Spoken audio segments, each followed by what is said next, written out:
Hello everyone, good morning. అందరూ ఎలా ఉన్నారండి? ఈరోజైతే మన వ్లాగ్లో నేను సోఫా కవర్లు చేంజ్ చేసుకుంటూ మీతో ముచ్చట్లు పెడదాం అనుకుంటున్నాను. అది అయిపోయిన తర్వాత ప్రాన్ కర్రీ చేసుకుంటున్నాను. నేను ఎలా చేసుకుంటాను అనేది ఈ వీడియోలో షేర్ చేస్తున్నాను. ఇంకా వచ్చేసి నా ఈవినింగ్ రొటీన్ ఎలా ఉంటుంది, తర్వాత మీకు అందరికీ కూడా ఒక విషయం షేర్ చేద్దాము అనేసి కూడా ముఖ్యంగా ఈ వీడియో చేస్తున్నాను. అదేమిటంటారా? లాస్ట్ వరకు చూడండి, మీకు తెలుస్తుంది. చాలా బాగుంటుంది, చూడండి. సో ఇప్పుడైతే నేను ఈ పువ్వులన్నీ కూడా చాలా అద్భుతంగా అందంగా విచ్చుకున్నాయని ఒకసారి టెర్రస్ మీదకి వచ్చేసి చక్కగా షూట్ చేసేసుకున్నాను. అక్కడే ఉంటే పనులు అయితే జరగవు కదా. సో ఇంకా ఈరోజైతే ఈ సోఫా అంతా కూడా నీట్గా డస్టింగ్ చేసేసుకొని సోఫా కవర్స్ అన్నీ చేంజ్ చేసేస్తూ చక్కగా మీతో మాట్లాడుకుంటూ ఈ పనులన్నీ చేసేద్దాము అని ఈరోజైతే నిశ్చయం చేసుకున్నాను. ఇక్కడ మాకు వచ్చేసి 4 రోడ్లు కలుస్తాయన్నమాట మా ఇంటి దగ్గర నుంచి. సో విపరీతమైన ట్రాఫిక్ ఉంటుంది. సో మీరు రోజు కాదు, డేలో మీరు 2 టైమ్స్ డస్టింగ్ చేసినా కూడా తప్పులేదన్నమాట. అంత డస్ట్ ఉంటుంది ఇక్కడ. సో ఇంకా నేను రోజు చేయాలంటే కుదరదు కాబట్టి 3-4 డేస్కి ఒక్కసారి అయితే చేస్తూ ఉంటాను. ఎందుకంటే ఎంత చేసినా కూడా ఇది సమ్మర్ సీజన్ కదండి, చాలా డస్ట్ ఉంటుంది. పిల్లలు ఆడుతూ ఉంటారు. ఎక్కువ చెప్పాను కదా, ఇక్కడ మాకు ఎక్కువ ట్రాఫిక్ ఉంటుంది అనేసి. సో కాబట్టి నేను 3-4 డేస్కి ఒకసారి అలా చేంజ్ చేసుకుంటూ తర్వాత నీట్గా వాటి కింద ఏం చేస్తానంటే, ఇంతకుముందు నేను నాఫ్థలిన్ బాల్స్ యూజ్ చేసేదాన్ని. ఎందుకు నాకు ఆ స్మెల్ ఇష్టం అనిపించక కర్పూరంలో వచ్చేసాను అనమాట. కర్పూరం నేను ఎక్కడ అంటే ఇలాగా ఈ బెడ్షీట్స్ కింద వేసేస్తుంటాను. చక్కగా మంచి స్మెల్ వస్తుంది అనమాట.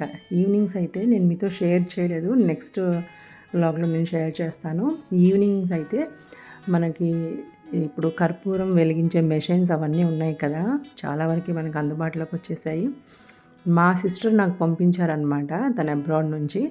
ఒక 5 years అవుతుంది అనుకో, 5-6 years పైననే అవుతుంది అప్పుడు పంపించింది. సో నేను అది అప్పుడప్పుడు ఇలాగ పైన కర్పూరం పెట్టేసి చక్కగా కింద లైట్ వెలిగిస్తాను అనమాట. చాలా మంచి స్మెల్ వస్తుందండి, చాలా ప్లెజెంట్గా అనిపిస్తుంది, బాగుంటుంది.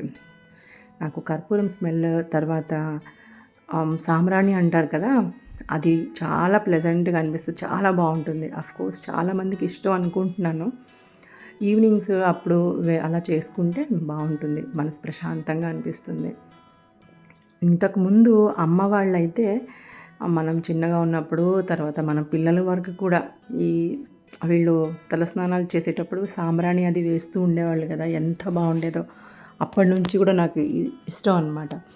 సో ఇంతకుముందు మేము హైదరాబాద్లో ఉండేవాళ్ళం అని చెప్పాను కదా, అక్కడ అంటే కుదరడం అంటే నాకు అంత తెలియలేదన్నమాట. ఇక్కడికి వచ్చిన తర్వాత అమ్మ వాళ్ళు ఇంట్లో కూడా అనమాట ఈ కొబ్బరి చెక్కలు ఉంటాయి కదా, మనం కొబ్బరి తీసేసిన తర్వాత వాటిని స్టవ్ మీద పెట్టి, లేదా ఆవు పిడికలు దొరుకుతాయి, అవి కూడా స్టవ్ మీద పెట్టి వెలిగించి వాటి మీద ధూపం వేసి అమ్మ ఇల్లంతా చూపిస్తుంది అనమాట.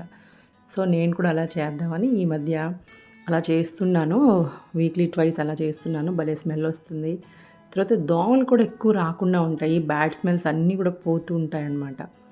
మనం ఏంటంటే పూజలు చేసుకున్నప్పుడు ఇలా చక్కగా అన్ని విండోస్ డోర్స్ అన్నీ ఓపెన్ చేసుకుని ఇలాంటి ధూపాలు వేసుకోవాలి. అప్పుడైతే అంత క్లీన్ అవుతుంది, నెగిటివ్ ఎనర్జీ అంతా వెళ్ళిపోతుంది అనేసి చెప్తారు. సో అప్పుడు మనం పూజలు చేసుకునేటప్పుడు వేసుకుంటుంటే చాలా బాగుంటుంది, పాజిటివ్ ఫీలింగ్ ఉంటుంది, ప్లెజెంట్గా కూడా అనిపిస్తుంది అనమాట. సో మీతో మాట్లాడేస్తూ నాదైతే సోఫా అంతా క్లీన్ చేసేసుకున్నాను. తర్వాత నీట్గా వేరే బెడ్షీట్ కూడా వేసేసాను, సోఫా కవర్స్ అవిను.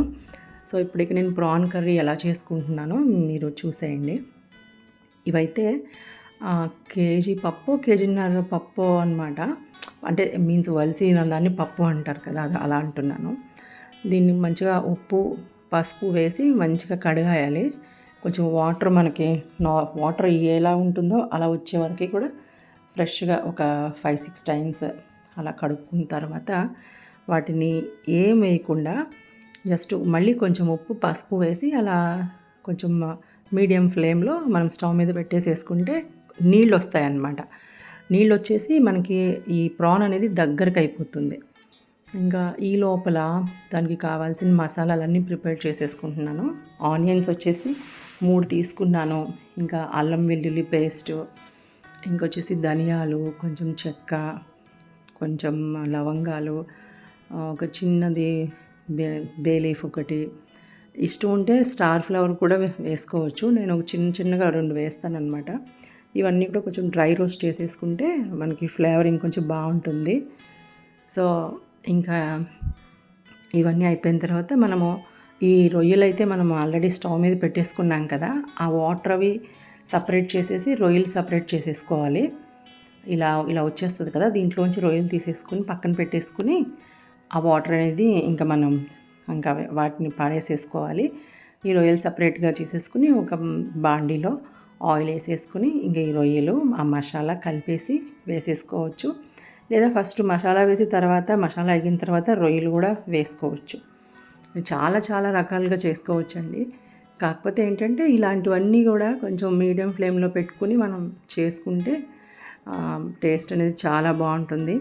ఇది సమ్మర్ సీజన్ కాబట్టి మనం ఎక్కువ మసాలాస్ యూస్ చేయకుండా లైట్గా చేసుకుంటే మనం ఇంకొంచెం హెల్తీగా బాగుంటాం అన్నమాట. సో మా ఇంట్లో నాకు, తర్వాత మా చిన్న పాపకి ఈ ప్రాన్ అంటే చాలా ఇష్టం. మా వారు, మా పెద్ద పాప ఈ ప్రాన్ కర్రీకి అంత ఫ్యాన్స్ కాదు. మేమిద్దరం అయితే చాలా ఫ్యాన్స్ అనమాట. చాలా బాగా తింటామన్నమాట. అందులో మా అమ్మ వాళ్ళ సైడు సముద్రం రొయ్యలు బాగా దొరుకుతాయి.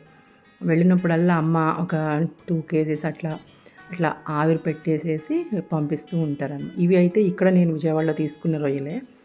చూడాలి టేస్ట్, అంటే ఒక్కొక్కసారి ఒక్కొక్కలా ఉంటూ ఉంటుంది టేస్ట్. సో ఇంకా మసాలాలో మన రొయ్యలు చక్కగా దగ్గరికి మగ్గిపోయినాయి అన్నమాట. సో ఇప్పుడు మనకి టేస్ట్కి సరిపడా కారం వేసేసుకోవాలి. అది కారం కొంచెం వేగిన తర్వాత కావాల్సిన, అంటే మనకి ఎంత గ్రేవీ కావాలో చూసుకుని దానికి తగ్గట్టుగా కొంచెం వాటర్ వేసేసుకుని ఇంకా చక్కగా బాయిల్ అవుతూ ఉండగా స్టవ్ అనేది ఇంకా ఆఫ్ చేసేసుకోవడమే. చాలా ఈజీ అండి ప్రాన్ కర్రీ. నేను ఎలా చేసుకున్నా కూడా మా మదర్ చేస్తే నాకు చాలా ఇష్టం అండి. మా అమ్మ చాలా బాగా చేస్తారనమాట. చాలా అంటే చాలా.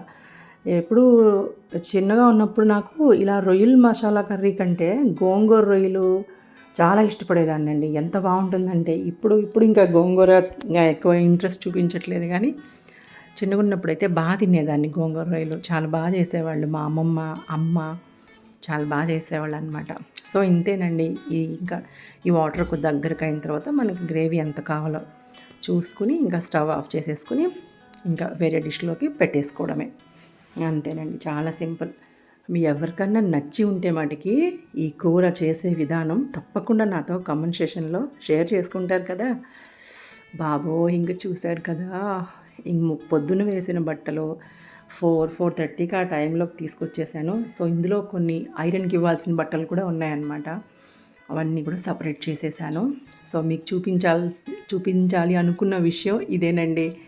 నైట్ లిల్లీస్ అండి, లైట్ ఫ్రేగ్రెన్స్ ఉంటుంది.